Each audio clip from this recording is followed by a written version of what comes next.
সুপ্রিয় দর্শক আসসালামু আলাইকুম। খাদ্য রং চ্যানেল থেকে আপনাদের সকলকে জানাচ্ছি স্বাগতম। আশা করছি আপনারা সকলেই ভালো আছেন।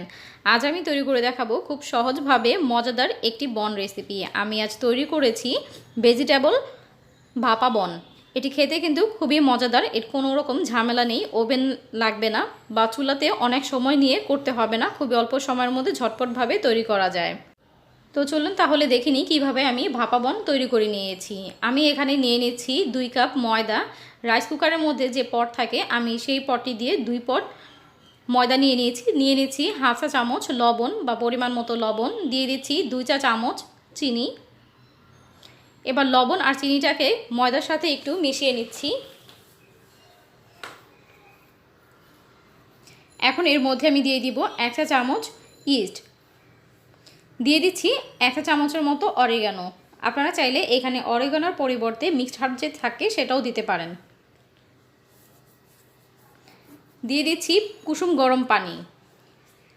আঙুলটা যেন চুবানো যায় এরকম কুসুম গরম পানি নিতে হবে এবং পানি অল্প অল্প করে পানি দিয়ে একটি সফট ডো তৈরি করে নিতে হবে। এই ডোটি কিন্তু প্রথম অবস্থায় খুবই স্টিকি থাকে, এতে ভয় পাওয়ার কিছুই নেই। এখানে কিন্তু আবার ময়দা মেশাতে যাবেন না। এটা 4 থেকে 5 মিনিট ময়ান করলেই কিন্তু এটা ঠিক হয়ে যাবে। দেখতে পাচ্ছেন এটা কিন্তু খুবই স্টিকি এবং নরম মনে হচ্ছে। তো আমার কিন্তু 1 কাপ পানি পুরোটা লাগে নাই, কিছুটা পানি রয়ে গিয়েছে দেখতে পাচ্ছেন। তো 4 থেকে 5 মিনিট এটাকে ময়ান করার পর দেখতে পাচ্ছেন এটা এইরকম হয়ে গিয়েছে। এখন কিন্তু আর হাতে লেগে যাচ্ছে না।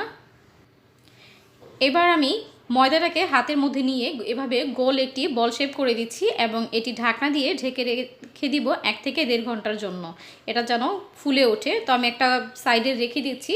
এটা এমন জায়গায় রাখতে হবে যে পাশে এটার গরম ভাব থাকবে, তাহলে খুব দ্রুত এটা ফুলে উঠবে।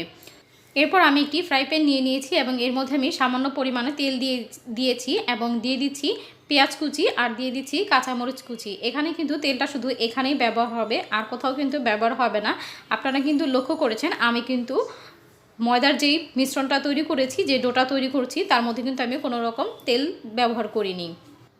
পেঁয়াজটা যখন এইরকম ব্রাউন কালার হয়ে আসবে তখন এর মধ্যে আমি দিয়ে দিব আলু কুচি। আমি এখানে একটি গ্রেটারের সাহায্যে একটা আলুকে আমি গ্রেট করে নিয়েছি, দেখতে পাচ্ছেন খুবই মিহি কুচি করে কিন্তু কেটে নিয়েছি।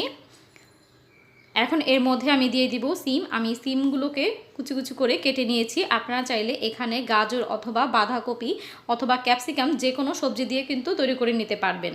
আমি এখানে টমেটো দিয়ে দিচ্ছি। আপনারা আপনাদের পছন্দ মতো যে কোনো সবজি দিয়ে এটি তৈরি করে নিতে পারবেন। এটি খেতে কিন্তু খুবই মজাদার হয়ে থাকে। সমস্ত সবজিগুলো আমি একসাথে খুব ভালো করে মিশিয়ে নিচ্ছি, দেখতে পাচ্ছেন। এ পর্যায়ে কিন্তু চুলার আঁচটা কমানো থাকবে, আমরা এর মধ্যে কিন্তু কোনো পানি দিব না। তো চুলার আঁচটাকে মাঝারি আঁচে করে দিয়ে কিন্তু রান্নাটা করে নিতে হবে। এখন এর মধ্যে আমি দিয়ে দিচ্ছি কিছু গুঁড়ো মশলা, দিয়ে দিচ্ছি হাফ চা চামচ হলুদ গুঁড়ো, হাফ চা চামচ ভাজা জিরার গুঁড়ো, আর দিয়ে দিচ্ছি এখানে 1 চা চামচ তান্দুরি মশলা। আপনারা চাইলে এখানে গরম মশলা গুঁড়িটাও দিতে পারেন। দিয়ে দিচ্ছি সাদা গোলমরিচের গুঁড়ো হাফ চা চামচ, দিয়ে দিচ্ছি আদা রসুন বাটা হাফ চা চামচ, দিয়ে দিচ্ছি লবণ পরিমাণ মতো। এখন এর মধ্যে আমি দিচ্ছি সয়া সস 2 চা চামচ। এটা পুরোটি অপশনাল, আপনারা চাইলে দিতেও পারেন আবার নাও দিতে পারেন, এটা আপনাদের ইচ্ছে। তবে দিলে কিন্তু খেতে টেস্টটা খুব ভালো আসে। তো সবগুলো একসাথে খুব ভালো করে নাড়াচাড়া করে মিশিয়ে নিচ্ছি, দেখতে পাচ্ছেন চুলার আঁচটা কিন্তু এ পর্যায়ে কমানোই থাকবে। তো এবার আমি ঢাকনা দিয়ে ঢেকে রেখে দিব 5 মিনিটের জন্য। এটা হতেও কিন্তু খুব বেশি একটা সময় লাগবে না, খুব দ্রুতই হয়ে যায়। তো আমি ঢাকনাটি খুলে নিচ্ছি এবং আবারও একটু নাড়াচাড়া করে নিচ্ছি, দেখতে পাচ্ছেন এটা প্রায় কিন্তু হয়েই গিয়েছে, আপনারা লক্ষ্য করলে বুঝতে পারবেন। খুবই অল্প সময়ের মধ্যে কিন্তু এটি তৈরি করা যায়। এই নাস্তাটি খেতে কিন্তু খুবই মজাদার, ছোট বড় সবাই কিন্তু খুব পছন্দ করবে। তো আমি আবারও ঢাকনা দিয়ে ঢেকে দিচ্ছি। 4 মিনিট পর আমি ঢাকনাটি আবারও খুলে নিয়েছি। তো আমি এবার আবারও নাড়াচাড়া করে নিচ্ছি, দেখতে পাচ্ছেন এবার কিন্তু পুরোপুরি তৈরি হয়ে গেছে আমাদের বনরুটির ভিতরের পুরটা। তো এবার চুলা থেকে নামিয়ে আমি ঠান্ডা করে নিচ্ছি এবং এইদিকে আমি দেখতে এসেছি, দেখতে পাচ্ছেন ডোটা কিন্তু একেবারে ফুলে ডাবল হয়ে গিয়েছে। তো আমি একটু চেপে চেপে এর ভেতর থেকে বাতাসটা বের করে নিচ্ছি।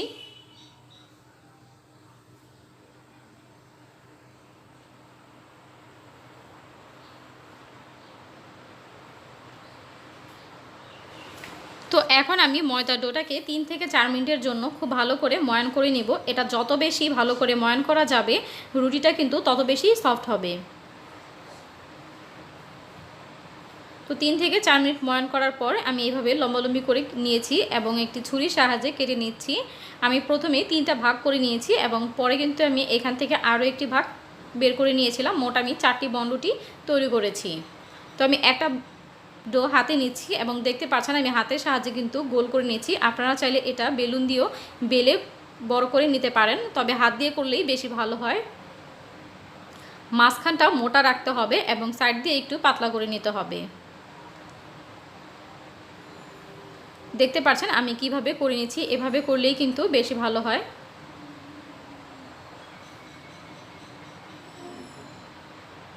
তো এবার মাঝখানে অংশের মধ্যে আমি পুরটা দিয়ে দিব।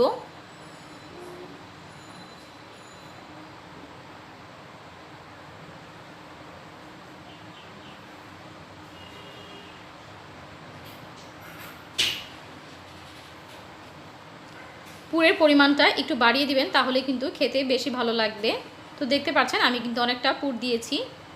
এবার দুই পাশ থেকে এইভাবে আলতো হাতে চাপ দিলে কিন্তু এটা জোড়া লেগে যাচ্ছে, এটা খুলে যাওয়ার কোনো চান্স থাকবে না যদি এইভাবে করে নেন। তো দেখতে পাচ্ছেন এবার দুই পাশ থেকে একসাথে এনে মুড়িয়ে দিয়েছি। খুব ভালো করে কিন্তু আমি জোড়াটা লাগিয়ে দিয়েছি। এবার হালকা হাতে এটাকে একটু গোল করে নিচ্ছি। তো আমি বাকিগুলো এইভাবে তৈরি করে নেব।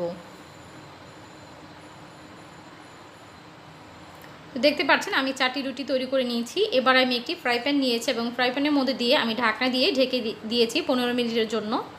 এবার অন্যদিকে আমি একটি হাঁড়িতে পানি দিয়েছি এবং এইরকম একটি স্ট্রেনার নিয়েছি। এটা কিন্তু রাইস কুকারের স্ট্রেনারটা দেখতে পাচ্ছেন, এর মধ্যে আমি ভাপ দিয়ে নিব।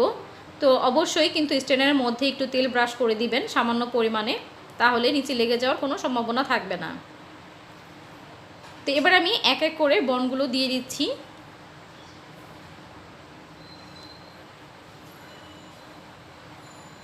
হতে কিন্তু খুব বেশি সময় লাগবে না, 15 মিনিট হলেই হয়ে যাবে। তো আমি ঢাকনা দিয়ে ঢেকে দিচ্ছি 15 মিনিটের জন্য। তো ফিরে এসেছি 15 মিনিট পর। আমি ঠিক 15 মিনিট পর আমি ঢাকনাটি খুলে নিচ্ছি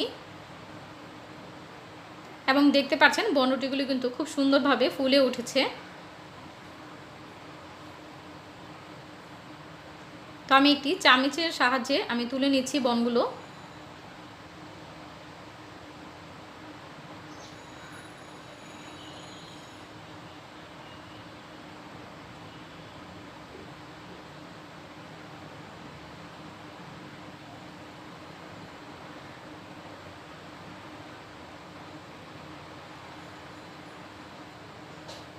তো দেখতে পেলেন খুব সহজভাবে কিন্তু আমি মজাদার বনটি তৈরি করে নিয়েছি। আমি নামানোর পর সাথে সাথেই কিন্তু উপর দিয়ে একটু বাটার দিয়ে দিচ্ছি। আপনারা চাইলে একটু তেলও দিতে পারেন অথবা ঘিও দিয়ে দিতে পারেন, তা নাহলে কিন্তু উপরটা ড্রাই হয়ে যাবে ঠান্ডা হওয়ার সাথে সাথে। এটা কিন্তু এখনও গরম আছে, আমি গরম থাকা অবস্থায় সামান্য বাটার দিয়ে দিচ্ছি যেন উপরটা ড্রাই না হয়ে যায়, এবং খেতেও কিন্তু এটা অনেক ভালো লাগবে। তো দেখতেই পারলেন কিন্তু খুব সহজভাবে কিন্তু আমি মজাদার ভাপা বন তৈরি করে দেখিয়েছি। আপনারাও চাইলে বাড়িতে এইভাবে বনটি তৈরি করে খেতে পারেন। এটা কিন্তু খুবই সহজ এবং অল্প সময়ের মধ্যে কিন্তু এই বনটি তৈরি করা যায়। তো আমি একটি বন আপনাদেরকে দেখিয়ে দিচ্ছি ভেতরটা কেমন হয়েছে। তো আমি মাঝখান থেকে একটু ছিঁড়ে নিচ্ছি। দেখতে পাচ্ছেন এর ভেতরটা কতটা সুন্দর হয়েছে এবং এটা খেতেও কিন্তু অনেক বেশি মজার হয়েছিল। আশা করছি কিন্তু আমার আজকের ভিডিওটি আপনাদের কাছে ভালো লাগবে। ভিডিওটি যদি ভালো লেগে থাকে তাহলে অবশ্যই একটি লাইক দিয়ে দিবেন এবং আপনাদের যদি কোনো মতামত থাকে কমেন্ট বক্সে কমেন্ট করে জানাবেন। এবং আমার চ্যানেলে যদি নতুন হয়ে থাকেন তাহলে অবশ্যই চ্যানেলটিকে সাবস্ক্রাইব করে বেল আইকনটি বাজিয়ে দিবেন। আর যারা অলরেডি আমার চ্যানেলটিকে সাবস্ক্রাইব করে রেখেছেন তাদেরকে অসংখ্য ধন্যবাদ। আবারও হাজির হব মজার মজার রেসিপি নিয়ে। আজ এ পর্যন্তই। আল্লাহ হাফেজ।